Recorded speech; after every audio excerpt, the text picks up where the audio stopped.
Andre Malraux, a 20th century art novelist, art theorist, and minister of cultural affairs, describes culture as the sum of all the forms of art, of love, and of thought, which in the course of centuries has enabled man to be less enslaved. There are many cultures in the world with their own beliefs and customs and values.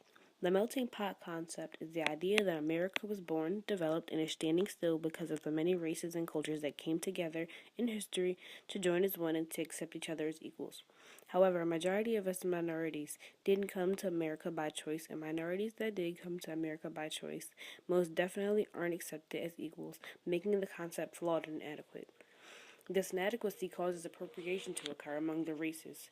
Well-known actress Amanda Stenberg says that the cultural appropriation occurs when a style leads to generalizations but is deemed cool or funny when the privileged take it for themselves. It occurs when the appropriator is not aware of the deep significance of the culture they are partaking in. Many people who are major influences of fashion trends in modern America usually are the main culprits of this cultural appropriation on social media and in music videos. During Halloween, many people wear costumes imitating people of different cultures for either comedic purposes or to show honor towards people of the culture. Usually, when mocking a certain culture, the one mocking usually describes the culture as ghetto, ratchet, tribal, exotic, primitive, or wild, which is offensive to some people. Not only are minorities faced with cultural appropriation and cultural disrespect, they are also face alienation when trying to express their own culture.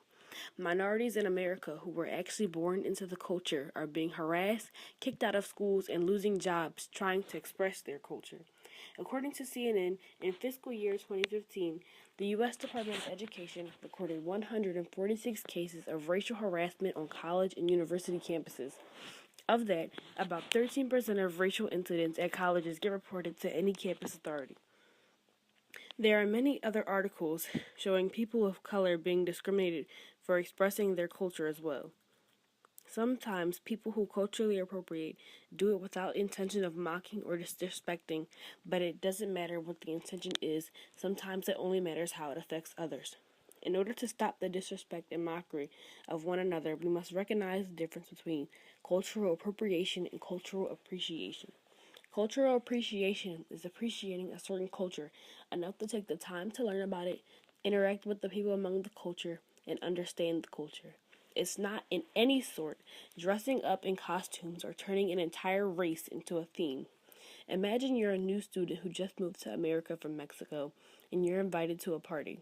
When you get the invitation, you see the party will be held on May 5th, more commonly known as Cinco de Mayo, and that everyone should dress in like Mexicans.